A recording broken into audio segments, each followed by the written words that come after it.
ఇది తెలంగాణలో డ్రగ్స్ వినియోగదారుల్లో రకుల్ ప్రీత్ సింగ్ తమ్ముడు. గతంలో ఈ రకుల్ ప్రీత్ సింగ్ మీద ఈ డ్రగ్స్ కేసు నమోదైంది.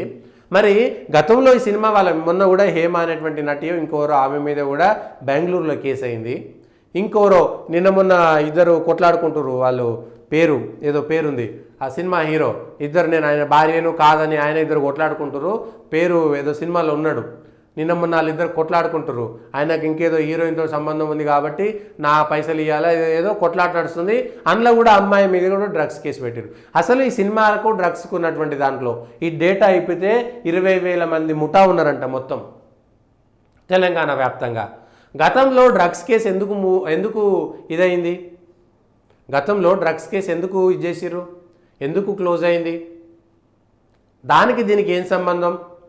వీళ్ళ రకుల్ ప్రీత్ సింగ్ ఉన్నదా లేదా, వాళ్ళ తమ్ముడు మాత్రం దొరికిండు, ఆయన ప్రాథమిక టెస్ట్లో ఆయనకు డ్రగ్స్ తీసుకున్నట్టు కూడా దొరికింది. ఆమె ఉన్నదా లేదా, ఇంకోరైనా ఉన్నారా, సినిమా వాళ్ళు ఉన్నారా లేరా, ఎవ్వరని ఉండనియండి, సినిమా వాళ్ళే డ్రగ్స్ తీసుకోవాలని రూల్ లేదు, ఇంకెవ్వరు తీసుకున్నా సరే. దీనిపైన తెలంగాణలో డ్రగ్స్ అనేటువంటిది పంజాబ్లో ఎంత దారుణంగా ఉంది తెలుసా? పంజాబ్లో 50-60% మంది యువత డ్రగ్స్కు అడిక్ట్ అయ్యారనేటువంటి ఒక బాధాకరమైనటువంటి సమాచారాలు వస్తున్నాయి.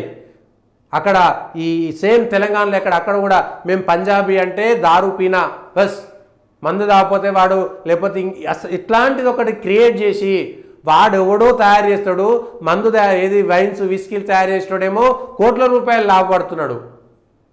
ఇక్కడ పద్ధతి పాడు లేకుండా తాగేటోళ్ళేమో వాళ్ళ కుటుంబాలేమో చిన్నాభిన్నమై ఛిద్రమైపోయి దేశ భవిష్యత్తుకు రావాల్సినటువంటి యువత నిర్వీర్యమైపోతుంది. ఈ దేశం పైన జరుగుతున్నటువంటి కుట్ర, ఈ దేశంలో విస్కీలు బ్రాండీలు, ఈ దేశంలో జరుగుతున్నటువంటి డ్రగ్స్, ఇగో ఈ దేశంలో ఉన్నటువంటి యువత పక్కదారి పట్టడానికి ఎందుకు కారణమవుతున్నది? ఇగో ఈ పనికిరాని జార్జ్ సోరోస్లు వాళ్ళు వీళ్ళు ప్రపంచ దేశాలంతా ఒకటే అనేటువంటి చేసి ప్రపంచ దేశాలను ఆదర్శంగా తీసుకొని భారతీయ ఆత్మను చంపేటువంటి ప్రయత్నం చేసి ఈ భారతదేశానికి సంబంధించినటువంటి వాళ్ళను, ఈ భారతదేశంలో ఉన్నటువంటి యువతను నిర్వీర్యం చేసి ఈ దేశాన్ని విచ్ఛిన్నం చేయడానికి చేస్తున్నటువంటి కుట్ర ఇది చాలా చిన్నదిగా మనం చూడడానికి లేదు. చాలా చిన్న సమస్య కాదు, ఇది దేశాన్ని పట్టి పీడిస్తున్నటువంటి సమస్య. దేశంలో ఉన్నటువంటి యువత నిర్వీర్యం అవుతున్నది.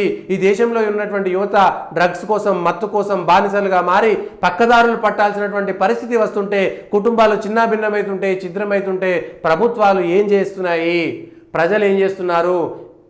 దీని వెనక విదేశీ మూకల శక్తుల కుట్రలు కూడా ఉన్నాయి. ఇది మీరు నవ్వుకోవడానికి కాదు, నిజంగా దీని వెనక చుక్కలు కలుపుకుంటూ పోతుంటే మీకు విదేశీకి సంబంధించినటువంటి కుట్రలు ఉంటాయనేటువంటి మాట దయచేసి అర్థం చేసుకోవాలి.